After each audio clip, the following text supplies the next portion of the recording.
You've been praying for someone who was cremated. And since that morning you first looked at the urn, the same question follows you to your knees every night. Does the prayer you say before bed, the one you've repeated 100 times, actually reach somewhere? Somewhere something can receive it. There's less than a week left until Wednesday, June 24th, the feast of the Nativity of St. John the Baptist, one of only 3 birthdays the Church marks on its calendar. And there is a specific grace that the precursor gives that day each year to the souls whose bodies pass through fire. Saint Teresa of Jesus knew about it. She taught it in detail to her nuns. And everything you're about to hear depends on understanding why that grace is given at all. That grace has an exact date, and the date is close. Look at your calendar before you listen any further. Wednesday, June 24th, less than a week away. Underneath the first question, there's a second one, quieter, the one you've never quite let yourself ask out loud since the day of the cremation. If your loved one was given to the fire 3 years ago, or 5, or 20, are you too late for them? Or is this coming Wednesday still your day? Before we go any further, write these words in the comments as your own prayer. Saint John the Baptist, obtain for me the grace of the 24th for my cremated loved one. Do it now, because that act is the first link in a chain that Saint Teresa of Jesus wrote down 450 years ago for those who know how to read it all the way through. Every word you hear rests on the one before it, and the last one only makes sense once all the others have passed. Wednesday, June 24th, falls in the middle of the week this year, and that carries its own weight. Great feasts that land on a weekday have a different quality to them than the ones that fall on a Sunday. On a Sunday, the soul is already prepared from the morning Mass. On a Wednesday, you have to stop the day on purpose, step away from work or from watching the grandchildren to walk into church. That interruption of ordinary routine is exactly what separates a first-class feast from a lesser commemoration. And the Nativity of St. John the Baptist is a first-class feast, one of only 3 that the Church celebrates as a birth. The first is the Lord's on December 25th, then Our Lady's on September 8th, the Precursor's falls on June 24th. It's worth pausing over what that choice means. Out of all the saints on the calendar, only those 3 are celebrated by their birth. For everyone else, the Church marks the day of death, the entry into heaven, the dies natalis in the old spiritual sense. The reason is theological and specific. A birthday is celebrated only for those who came into the world already sanctified. Christ heads that list by virtue of the hypostatic union with the divine. Our Lady enters it through the singular privilege of the Immaculate Conception. St. John the Baptist, through a particular grace he received in the womb of Elizabeth, when Our Lady walked through the door of that house in the hill country of Judea. That much is already there in the Gospel of Luke, and we'll leave it planted there for now. What matters for what we're talking about today is this. The grace the Baptist received before he was born keeps working in his feast each year over souls that the whole Church designates in a particular way on that day. Among those souls, one specific group has in the precursor a special intercessor, the souls whose bodies passed through fire. That is why the coming Wednesday deserves your full attention. It carries the weight of one of the few hinges in the year when heaven opens a crack for souls that many Catholics, without realizing it, have quietly written off, because there's no body left to touch, no grave to visit. I'll say it plainly. If your loved one was cremated, this Wednesday is for them. What the discalced Carmelites have preserved on this point comes from the oral tradition of the very convent of the Incarnation in Avila, and from the earliest Teresian convents of the final decades of the 16th century. The sisters passed on to one another what Saint Teresa of Jesus had taught in the parlors and chapter houses of each house about the feast of June 24th. And within those teachings, one held a prominent place: how to draw on the Nativity of the Baptist for the benefit of loved ones whose bodies had been burned. In the late 16th century, we should remember, cremation, chosen freely as it is today, didn't exist. But cremation by necessity did. Outbreaks of plague forced entire bodies to be burned to stop contagion. The remains of martyrs whom the civil authorities had condemned to the pyre to humiliate the church. Saint Teresa, traveling across Castile on her foundations between 1567 and 1582, heard about many such cases.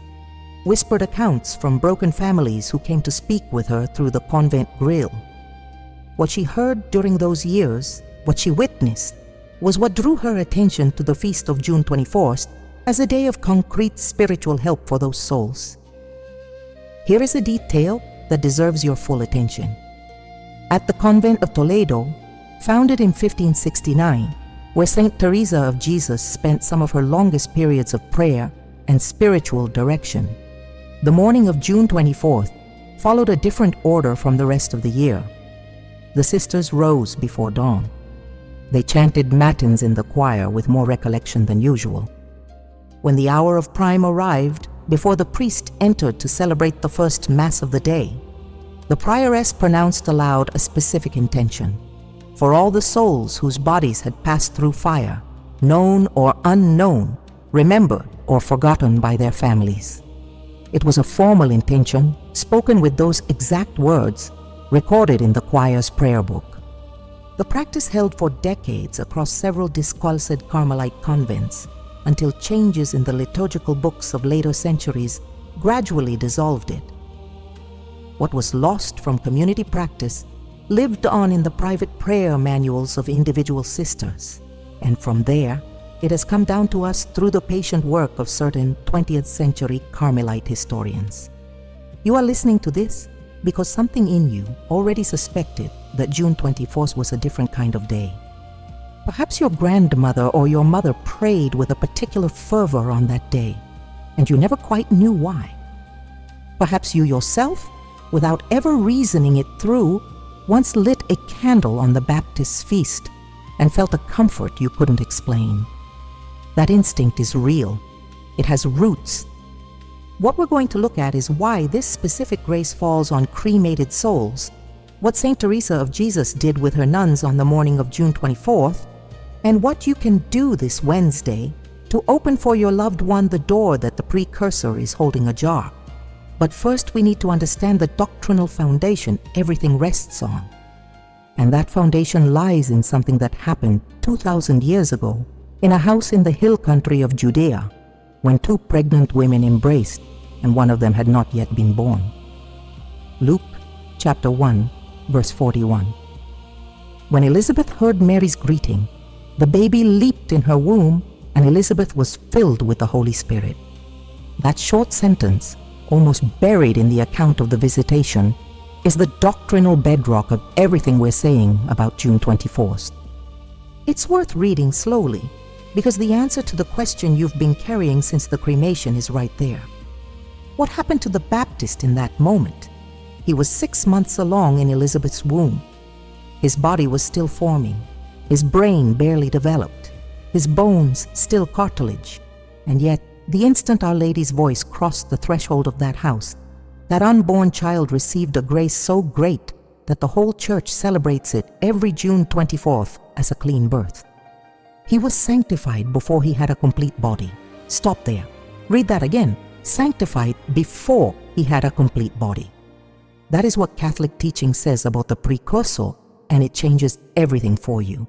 Because if God's grace could reach John's soul inside a body that was still half formed, no lungs breathing yet, no tongue that had ever spoken a single word, then God's grace can reach the soul of your loved one inside a body that no longer exists in any form at all.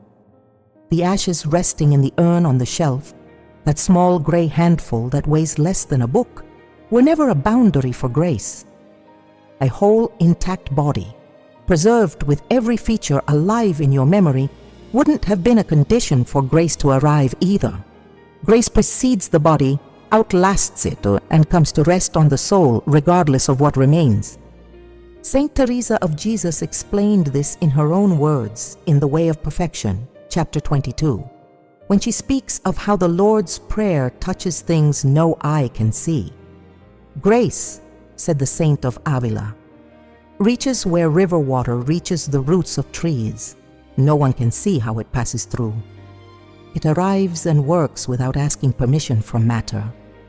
And that holds just as much for the soul of someone still breathing as for the soul of someone who left everybody behind years ago. Let me make this concrete with a specific image so it can settle in properly. Picture a mother who prayed every night for her son who had been cremated. She had had him cremated 14 years earlier because the family, overwhelmed by funeral costs and guided by a young nephew's advice, chose that option without thinking twice. For 14 years, that mother had been lighting a candle in front of her son's photograph and praying in a low voice before bed. 14 years with a secret doubt lodged in her chest. One morning, speaking with an elderly priest, she finally confessed what she'd been unable to say since the cremation. "Father, my son has no body anymore. Is my prayer reaching anywhere?" The priest let her finish. Then he opened the Gospel to Luke chapter 1 and read verse 41 slowly to her. He said, "If John received grace without a body yet, your son receives grace without a body now." The mother wept everything she had held back for 14 years, and from that morning she prayed differently, with less doubt, with the certainty that every Hail Mary she said was arriving whole. That scene has a real foundation. It reflects what Saint Teresa of Jesus did with the mothers and widows who came to the convent grill carrying that same unspoken question. She brought them to Luke chapter 1. She had them read the verse aloud, and she explained that grace works with the same force on any soul, whether its body is still forming, fully grown, or reduced to dust. What matters is the soul. The body is occasion, nothing more. Now bring your attention back to June 21st. Why that day in particular? Because the Church, in its liturgical wisdom, marks in the calendar the days when the particular grace of each mystery becomes most accessible. June 24th celebrates the specific moment when the Baptist's grace, that sanctifying grace before the body, was first made visible to the world. The feast works like an open window, and through that window, the same grace that sanctified the precursor before his birth pours out over the souls that most resemble his situation. Souls separated from their bodies, souls for whom the body has ceased to be any kind of material reference. In a particular way, upon the souls whose bodies passed through fire. Saint Teresa of Avila and the Carmelite masters who surrounded her understood this parallel well. They wrote about it in private letters, they taught it in community chapter sessions, and they left testimony that cremated souls have in the Nativity of the Baptist a special hour of aid because they, like John in Elizabeth's womb, depend entirely on a grace that no longer needs a body. There is one more detail, and it closes this first part of the teaching. If the doctrine holds, then it's worth asking something concrete about the precursor's own body.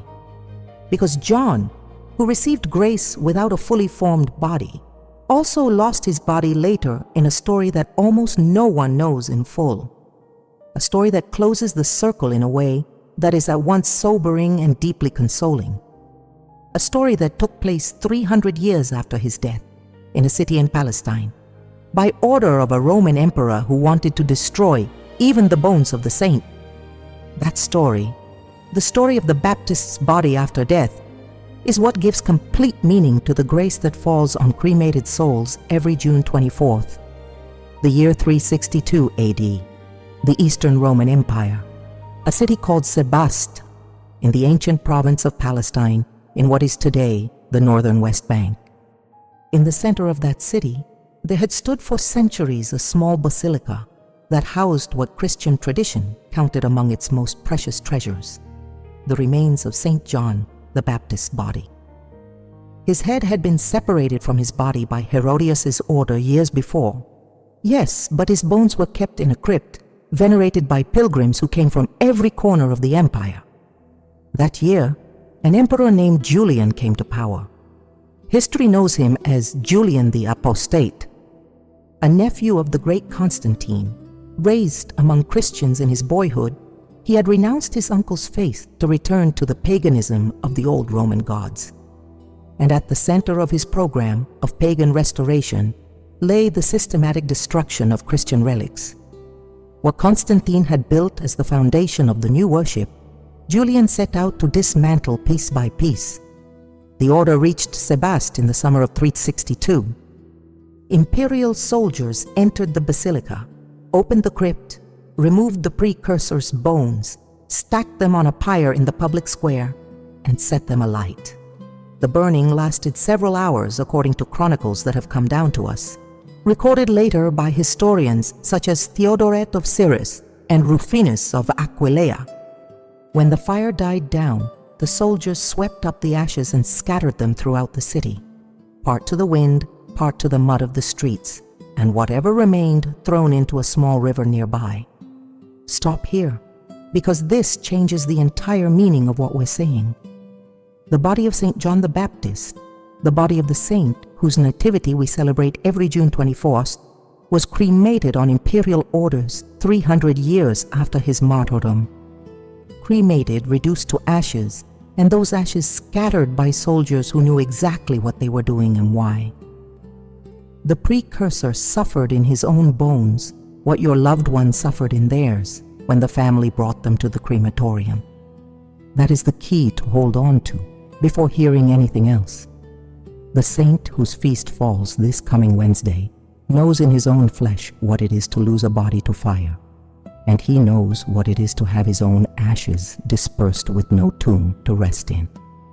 The Church, which has known this story since the 4th century, has taught quietly for 1600 years that this is precisely why the Baptist intercedes with particular power, for the souls whose bodies went through the same thing.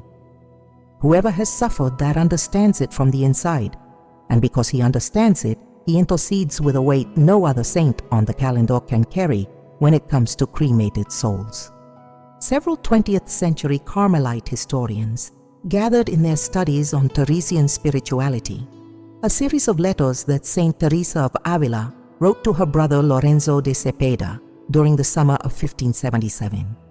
Lorenzo had returned from the Indies 2 years earlier and was living near Avila in a house that Saint Teresa herself had helped him purchase. In those letters, written in the weeks leading up to June 24th of that year, this tradition about the precursor and cremated souls is clearly reflected. Without quoting words the archive doesn't preserve with precision, what is known from the content of those letters is this. Saint Teresa of Jesus told her brother what she had learned over years of visiting parlors and consoling broken families after forced cremations. She explained to him why the Baptist feast was a different kind of hour for those souls. And she asked Lorenzo that in his own home that morning of June 24th, he light a candle and pray the rosary naming every person the family recalled losing to fire in the plague outbreaks of earlier years. Above all, in the plague of 1565, which had struck Avila and its surrounding area so hard. Lorenzo kept that practice. We know because his replies, also partially preserved, speak of how it transformed something inside him in the days that followed. He wrote of feeling, in the days after June 24th, a new peace when he thought of the people he had remembered, as if those souls, previously wrapped in a kind of spiritual fog that was hard to name, had stepped into cleaner light. Saint Teresa of Jesus, in a later letter from that same summer, confirmed to her brother that what he felt was real and corresponded to a concrete movement of grace. Bring your attention now to what all of this means for you. This coming Wednesday, June 24th, the precursor, who knows fire in his own bones, exercises over cremated souls an intercession no other saint on the calendar exercises. The grace that pours out over them that day flows from the particular intercession of someone who asks for it, and the one asking knows exactly what he is asking for because he has been through it himself. That is the difference between a lukewarm prayer said on any other day of the year and a prayer said on June 24th under the mantle of the Baptist. If this is true, and the Carmelite tradition affirms it with the full weight of 450 years of faithful prayer, then what remains is the concrete question. What exactly did Saint Teresa of Jesus do with her nuns that morning of June 24th? What was prayed in the Toledo choir when the priest came in from the sacristy? What words did the sisters carry in their mouths before the offertory so that the Baptist grace would descend over the souls they were about to name? Before thee. If you work, ask for an hour that morning. If you live alone, set the alarm before 7 and lay your clothes out the night before. What happens in those first 2 hours of June 24th is the first and most important of the practices that Saint Teresa of Jesus left for the souls whose bodies passed through fire, and it's squandered if you arrive late. The practice is this. That day, before any other intention of the morning, you will attend the earliest Mass celebrated in your parish or the nearest church to your home. 7 o'clock Mass, 8 o'clock Mass, whichever it is, the first one. The first Mass of the morning on June 24th carries, in the Carmelite tradition, a spiritual density that the later Masses of the same day do not. The Sisters of Toledo knew it. Saint Teresa of Jesus taught it to the novices. And it is documented in the book of her Foundations, within the directions the Saint of Avila gave for the great days of the Carmelite liturgical year. Why the first Mass and not another? Because the Baptist grace, according to the Teresian tradition, begins to pour out in its fullness at dawn on June 24th and gradually loses intensity as the day moves forward. It is still there until sunset, of course. But the first hour is the precursor's hour in the strictest sense. The word precursor means the one who goes before, the one who opens the way. And to open the way, in Saint Teresa of Avila's spiritual language, means to let grace pass first through wherever it is most needed. The souls who most resemble the Baptist's situation, the cremated ones, receive in that first movement of the day the first portion of the water that is going to flow. Once inside the church, before Mass begins, find a pew halfway down the nave. Somewhere you can settle without drawing attention. Sit down, collect yourself for a moment, and do something specific inside yourself.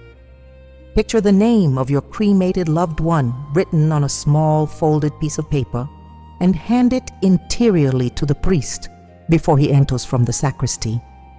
It's an interior gesture. No one sees it. The only thing you need to say in silence is this: Lord, today, this Mass is also for, and hear the name, just the name. No last names, no explanations added. The offertory will come, that moment when the priest lifts the bread and then the chalice to present them to the Father. In most parishes, there is a brief silence before the priest says, "Pray, brothers and sisters, that my sacrifice and yours may be acceptable to God." That pause is your moment. It is precisely there that Saint Teresa of Jesus taught the sisters to place the specific intention for cremated souls. What to say in that silence fits in a very short phrase. Mentally, without moving your lips, "My God, alongside the bread and wine, receive also the ashes of my loved one, and hear the name. Receive them as you received the precursor's prayer before he was born." That is the formula. The sentence the Sisters of Toledo said quietly in the choir, while the celebrant raised the paten. It is recorded in the private prayer manuals of the convent of St. Joseph of Toledo, held in the Carmelite archive, and it is known that St. Teresa of Jesus refined it herself over the course of several consecutive summers. Stop here, because there is a detail worth fixing firmly in your mind. Picture the scene that follows. You are sitting halfway down the nave of your local parish church. The priest raises the paten, and the small white host rests still for a moment at the level of his forehead. In that second of silence, you say Saint Teresa of Jesus' words inside yourself. You speak the name of your cremated son or your husband or whoever it is you are praying for today. And as you do, something happens that the Sisters of Toledo always described with the same word: a brightness, a little more light in the chest, as if someone had turned up the light very gently in a room that had been dark for years. That brightness is the sign, the grace that the Baptist is interceding for that soul that day is passing over the paten and entering at the same time the heart of the one who names it. Sometimes it is felt less strongly or takes until communion to make itself known. But it happens every June 24th for those who come with the right disposition.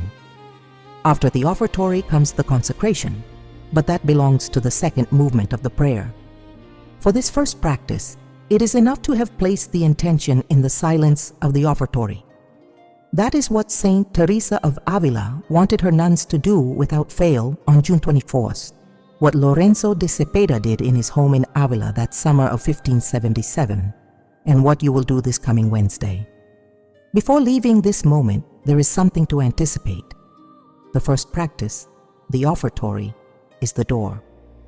The two that come after, one at the Consecration and one before the place where the ashes rest, complete what the door opens. Without the door, the other two lose much of their power. That is why this first one is the one that should not be skipped any year, not even when someone in the family has made other plans for that morning. There is a second movement, different from the first and even more intimate, in which Saint Teresa of Jesus taught something specific to do with the ashes of the departed at the moment the priest elevates the chalice. And that movement is worth hearing through completely before you get up from your chair. The bell rings. The priest has washed his hands and now bends over the altar. You are still in your pew halfway down the nave, the name of your cremated loved one fresh in your memory since the Offertory. The second movement of the June 24th prayer arrives. Saint Teresa of Jesus wrote in the Interior Castle, 6th Dwelling, Chapter 4, something worth hearing. She says that when a soul offers its departed loved ones at the elevation of the Blessed Sacrament during a great feast Mass, it receives in return a brief and almost imperceptible interior light. It lasts barely a second, and it tells the soul the real state of the person being prayed for. More than a vision, what arrives is something simple, an interior certainty, a new peace, or sometimes a clear urgency that says there is still more to be done. Keep praying. That light, according to Saint Teresa of Avila, only comes to full life at the 5 greatest feasts she distinguished: Christmas, Our Lady's birthday, the Baptist's birthday, Easter, and Pentecost. Of those 5, June 24th is the feast set aside for the aid of cremated souls. The consecration arrives. The priest takes the bread and speaks the words that change the substance. Take this, all of you, and eat of it, for this is my body, which will be given up for you. He raises the sacred host. The bell rings. The silence of the church becomes dense, like air before a summer storm. At that exact moment, while the host is elevated and before the priest sets it down, you will say the second formula of Saint Teresa of Jesus silently. It is a short phrase, different from the Offertory one, and it is addressed to the Baptist. The words are these: Saint John the Baptist, you who lost your body to fire, intercede that the grace of this consecrated bread may reach the soul of, and here, your loved one's name. Amen. That formula is what the Sisters of Toledo spoke in the choir during the elevation of the host on June 24th. It is recorded, like the Offertory one, in the private prayer manuals of the convent of St. Joseph of Toledo. When the priest raises the chalice a few seconds later after speaking the words, "This is the chalice of my blood," you repeat the same formula with one small change. Saint John the Baptist, you who lost your body to fire, intercede that the grace of this consecrated blood may reach the soul of and hear your loved one's name. Amen. 2 elevations, 2 nearly identical formulas, one for the bread and one for the wine. The entire second movement of the prayer fits there. It's worth pausing over what is happening inside the cremated soul at that moment. Saint Teresa of Jesus, in The Way of Perfection, chapter 30, speaks of how the Lord's Prayer said for the dead during the consecration carries a force that very few people imagine.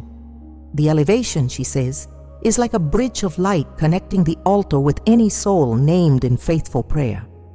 The grace comes down that bridge. And in the particular case of cremated souls, the grace that comes down on June 24th bears the precursor's mark. Picture what this looks like.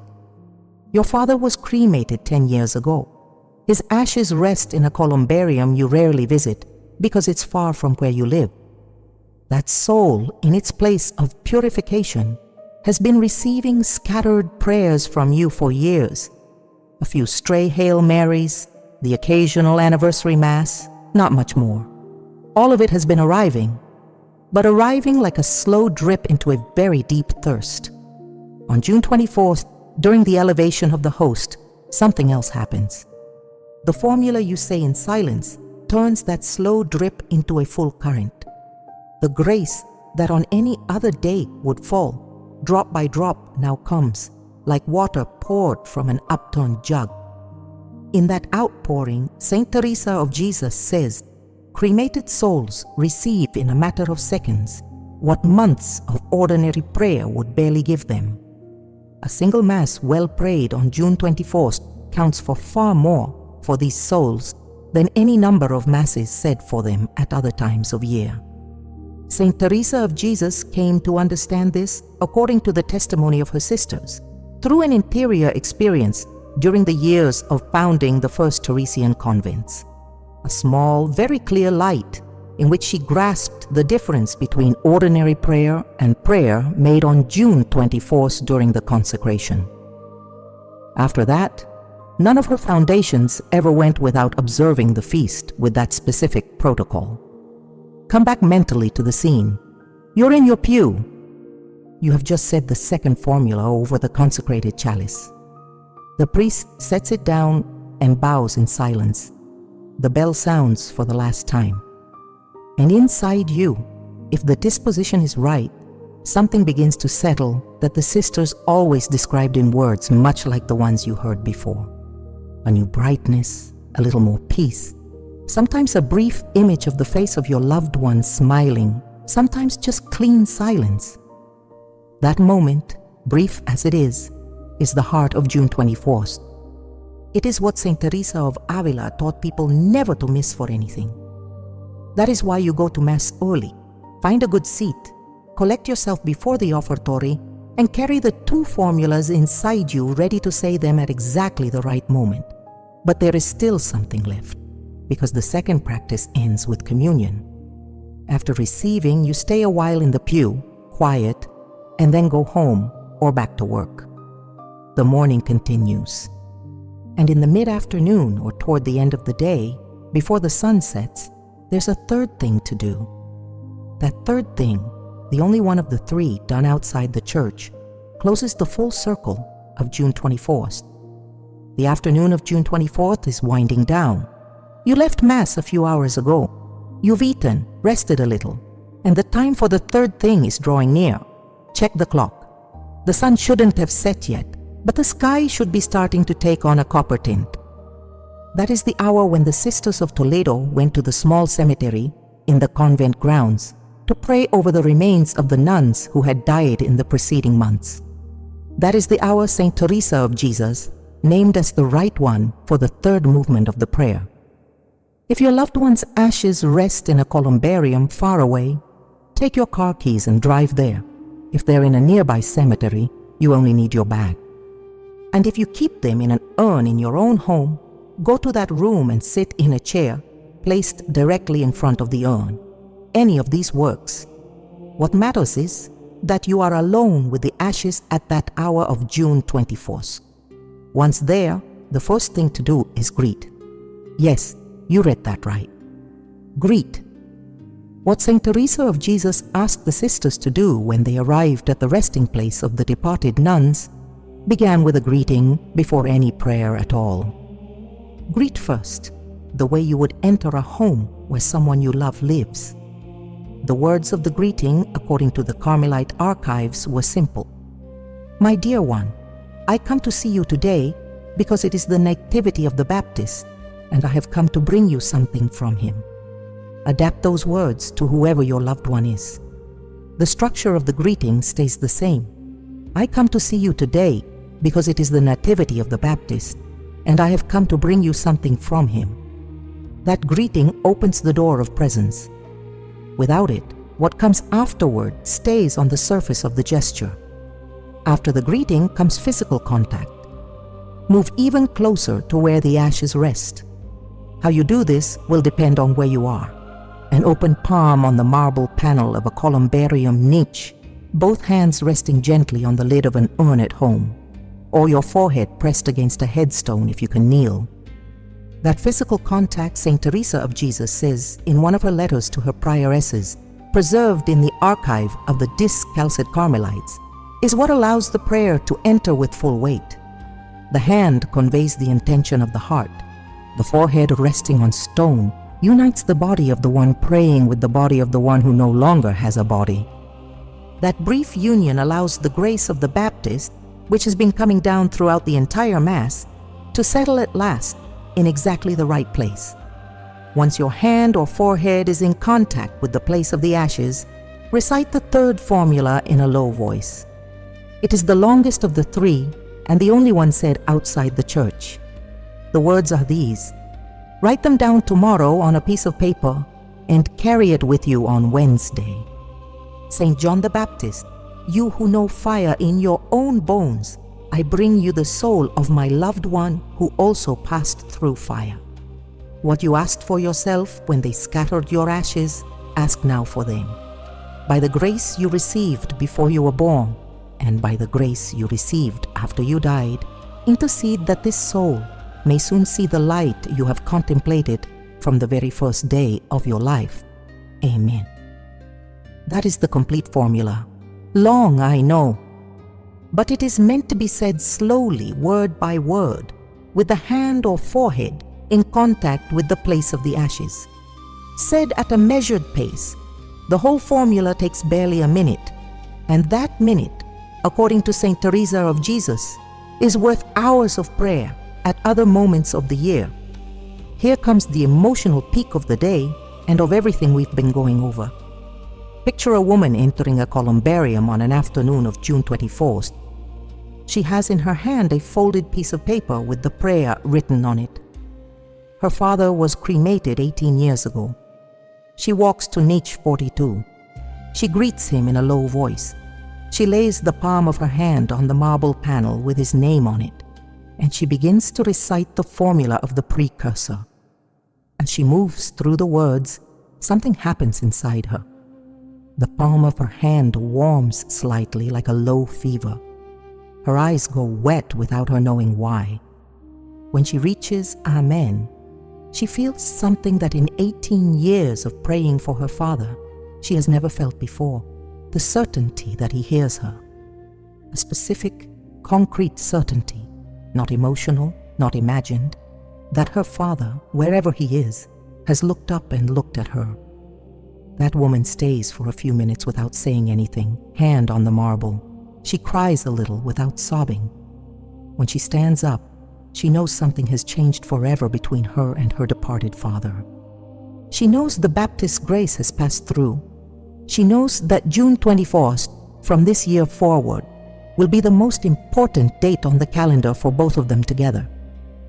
That woman's scene has a real foundation. It gathers what many people have described to their spiritual directors in the days after making the three practices of June 24th. It is documented in family letters and in the notebooks where the sisters recorded what widows and mothers told them after their retreats. Now, the clean certainty you may feel if everything goes as it should, is it always the only sign that the grace arrived? Some people feel nothing in the moment. Some go home wondering whether they did everything right. For them especially, Saint Teresa of Jesus left descriptions of other signs that appear in the following days. You wake up on June 25th. The feast of the Baptist ended just hours before. Your body tired from the day, the 3 practices done, the rosary said before sleep. And now you open your eyes to the light of an ordinary late June morning. There's work, there are grandchildren, there's the grocery list, but something inside you is different. A new clarity, still without a name. And the question that surfaces without wanting to is the same one the sisters asked themselves after every June 24th. Did the grace actually reach the soul of my loved one? Saint Teresa of Jesus in the Carmelite manuals left precise descriptions of the signs that appear in the days after June 24th to confirm that the grace settled. They are small signs, almost always recognized only by those who are looking for them. But they have appeared with enough regularity across 4 centuries of testimony that the discalced Carmelites have considered them reliable criteria for discernment. The first sign is the dream. In the 7 days that follow June 24th, what most commonly appears is a specific dream. Your loved one is there in a situation of peace. They almost never speak, almost never do anything out of the ordinary. They are simply there, quietly, with a serene expression you recognize as theirs, but that hasn't appeared in your memory for years. Sometimes they smile, other times they simply look at you or make a small gesture with their hand. Saint Teresa of Jesus placed great importance on this kind of dream. She distinguished it carefully from the ordinary dreams of grief. Grief dreams come with anxiety or confusion. The dream of June 21st to 30 comes with clean peace. That is the first sign that the grace arrived. The second sign is fragrance. Saint Teresa of Avila documented in several private letters a phenomenon the sisters of Toledo experienced after making the 3 practices of June 24th. In the days that followed, one of the sisters who had prayed for a specific departed woman would begin to catch, at unexpected moments, a subtle scent of white lilies. Only she smelled it. The sisters standing next to her noticed nothing. The fragrance came for seconds in different parts of the convent and disappeared without leaving any material trace. The third sign appears less often than the first 2, but it carries its own weight when it does. It is the candle sign. Saint Teresa of Jesus asked that in the 9 days following June 24th, the sisters light a candle each evening during Compline and let it burn until it burned out on its own. If a candle went out on its own before it was done, without any visible cause, before the wax had melted away, it was a sign that the soul had been released from its last attachment. The fourth sign, the most intimate of all, is what Saint Teresa of Jesus called the brightness. You wake one morning in the interval between June 25th and July 4th. You open your eyes, and before you've put your feet on the floor, you feel an inner cleanness that wasn't there yesterday, as if someone had swept out a room during the night that hadn't been swept in years. That brightness can last 10 minutes or all day, but the person who has lived it once recognizes it without question. Here it's worth telling what happened in the convent of Toledo in the summer of 1578. One of the youngest sisters had lost her father the previous winter. Her father had died in a fire in the rural area outside Toledo. His body was burned beyond recognition. The family had buried the cremated remains without ceremony in the village parish. June 24th, 1578 arrived. The sister attended the first Mass with both formulas ready on her lips. In the mid-afternoon, she went to the convent cemetery, knelt before the spot where prayers were offered for the departed who had no proper burial, and spoke the third formula with her hand on the stone. That same night she had a dream. She saw her father dressed in white, without the burn scars. Her father looked at her, smiled, and was gone. She woke up with tears on her face that she had not shed while sleeping. 3 days later, during Vespers, she caught the brief scent of white lilies in her cell. Only she smelled it. 5 days in, during night prayer, the candle went out on its own as she spoke her father's name. And on the 7th day, before dawn, she felt in her chest the brightness that Saint Teresa of Jesus described in the manuals. 4 signs in 7 days. A clean dream, the scent of lilies, the candle going out, and the morning brightness. The sister went to speak with the prioress, who was Saint Teresa of Jesus herself during that period in Toledo. And the Saint of Avila, after hearing the account, said to her, "Your father is in the light." That episode, preserved in the oral tradition of the convent of Toledo and later gathered in several Carmelite manuals, is one of the founding testimonies of the whole teaching on the nativity of the Baptist and cremated souls. From the summer of 1578 to today, sisters and lay people alike have documented very similar experiences in the days following June 24th. You will live your own version of this next Wednesday. Perhaps all 4 signs complete, or only 1 or none in this first year and 2 or 3 in the next. The signs always come. The pace and the form depend on the state of the soul and on the faithfulness with which you keep this practice each June 24th. Because yes, what you are going to do this June 24th does not end that day. It begins something. And what it begins is lived every year on the same date for the rest of your life. Move the calendar forward 12 months in your mind. It is June 24th again. You are in your kitchen, pouring an early coffee, with a new summer's light coming through the window. And suddenly you realize a full year has passed since the first time you prayed for your cremated loved one following the 3 practices of Saint Teresa of Jesus. The nativity of the Baptist has come around again.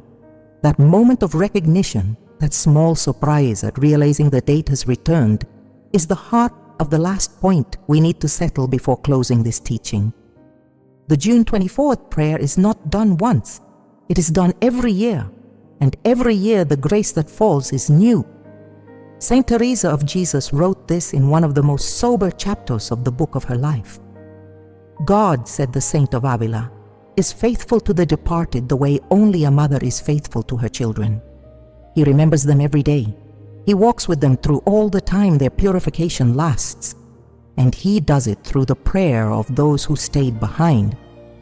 That faithfulness of God has its own calendar, the liturgical calendar of the Church, with its great feasts and its strong seasons, is the channel through which grace enters the world in an ordered way.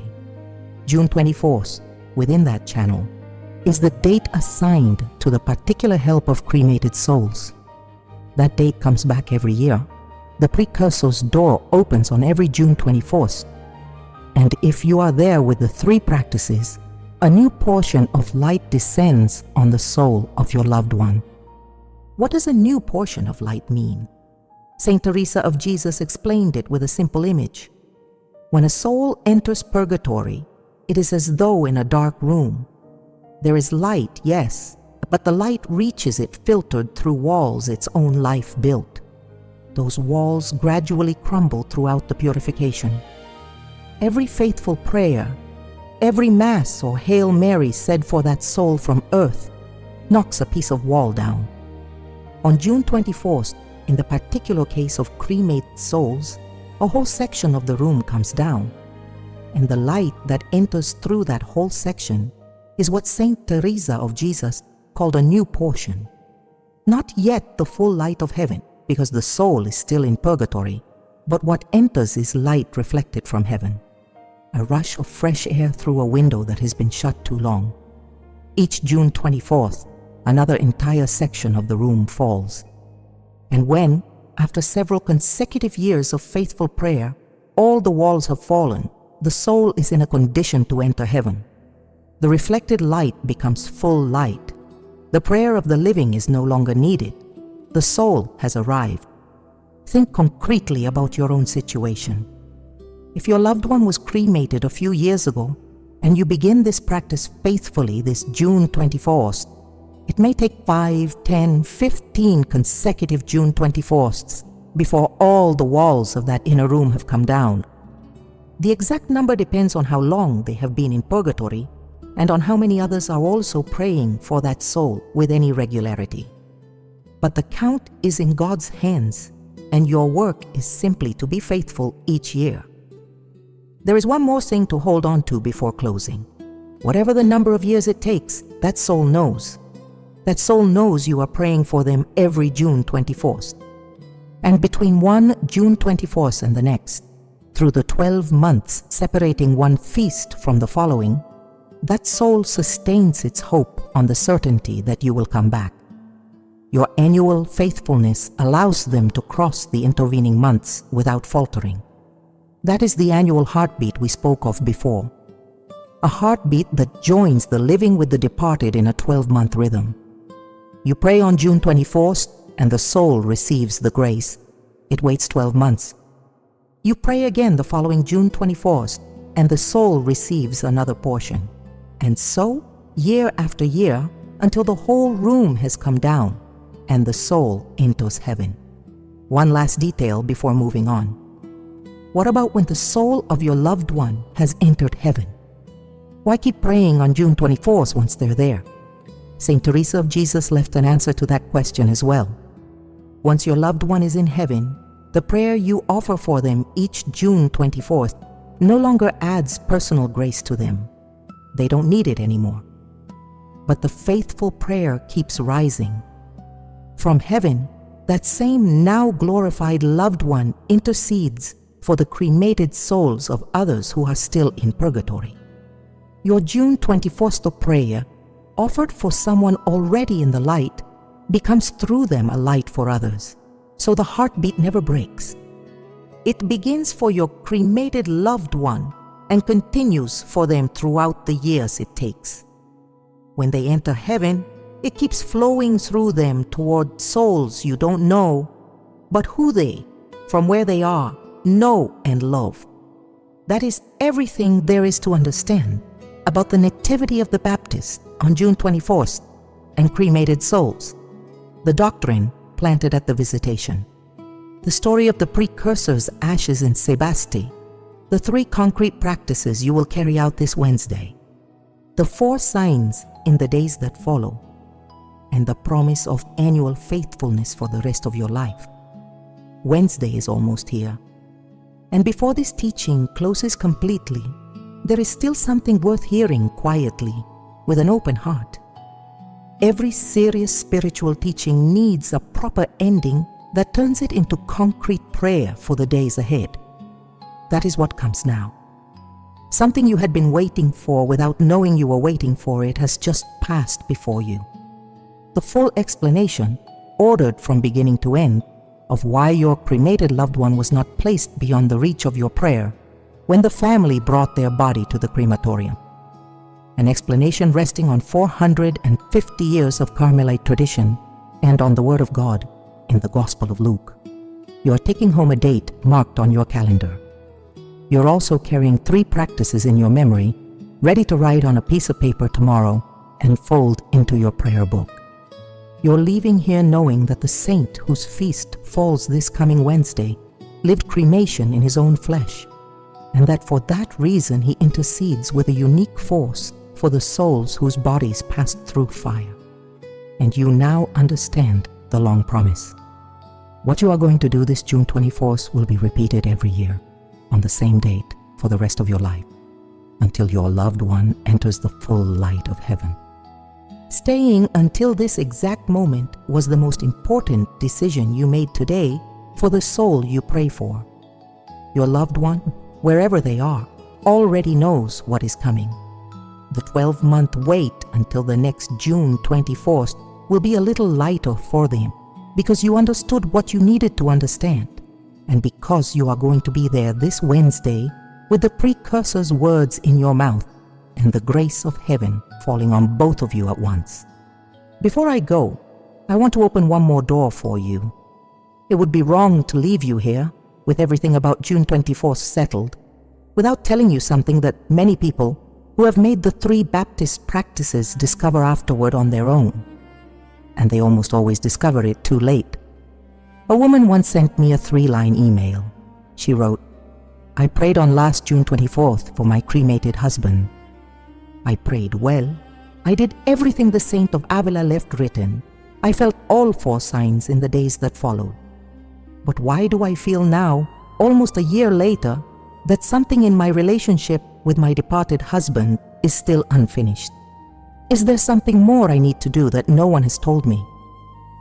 That woman's question is the question many devout Catholics carry inside without knowing who to ask. Because yes, there is something more. Something that Saint Teresa of Jesus also left in writing. Something that belongs to the same fabric as the June 24th prayer, but which works at a different hour of the liturgical year and in a far more intimate, far more domestic territory, much closer to your daily life as a widow, a mother, a daughter who prays every night before sleep.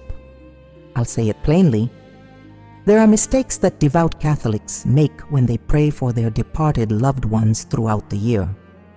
Specific mistakes, small in appearance, that they don't know they're making, and that partially or completely block the grace that then falls on the soul of the departed on June 24th. You can make the 3 practices perfectly this Wednesday, feel all 4 signs in the days after, and come back to do them again the following year with the same faithfulness, and still be getting something wrong that happens between one June 24th and the next, in the 12 months in between, without realizing it. What mistakes are those? The Saint of Avila listed them with precision in one of the chapters of the Way of Perfection, and in private letters that were later incorporated into the common Carmelite teaching. They are specific mistakes, things you probably do at home without suspecting anything, things your mother did, things your grandmother passed on as good spiritual practices when in fact they were weakening the prayer for the departed. Inherited customs that look devout and yet drain the force from every Hail Mary you say for your loved one. Knowing them before the next June 24th changes a great deal, because it lets you clear the ground before the feast and arrive on Wednesday free of the burdens you have very likely been carrying for years. Knowing them means the grace the precursor pours out that morning falls on firm soil instead of draining away through the cracks those mistakes have opened over a lifetime. And so, before I lower my voice to say a proper goodbye, I'll leave that door open for you. If you decide to stay a little longer in this moment of quiet, you'll find exactly that. The specific mistakes Saint Teresa of Jesus documented as blockers of prayer for the departed. Serious things, practical things, each one with a name. And every one of those mistakes, if you correct it in your home this week, makes your June 24 to this Wednesday a completely different day from the one you would have had without knowing them. And between one June 24th and the next, those corrected mistakes will also change the way you pray for your loved one on the ordinary days of the year, the anniversaries, the Christmases, the days when you suddenly think of them after finding an old photograph in a drawer you hadn't opened in a long time, or when you walk past the church where the funeral was held, or hear on the radio a song they used to hum. The tools Saint Teresa of Avila left in writing form a complete fabric. What you'll learn about those specific mistakes closes that fabric from the other side and allows you to live the rest of the year with the certainty that every Hail Mary you say for your loved one is arriving whole at the place it needs to reach. And over the years, that transforms the destiny of that soul, and with it, the inner tone of your own spiritual life each day. Stay then, if you have one more minute left in your heart to listen. What you'll hear fits into very few minutes. But those minutes, just like the ones on June 24th, are worth months of prayer in the dark. Before I let you go, I hold you in silence for a moment, and I leave you with words the Saint of Avila put at the end of many of her letters to the sisters. God bless you, she always wrote, and keep you in his hand. I say the same to you this evening. May the Lord bless you generously this coming Wednesday. May Saint John the Baptist, the one who knew fire in his own bones, open the door for the soul of your loved one when you walk into church at the first hour.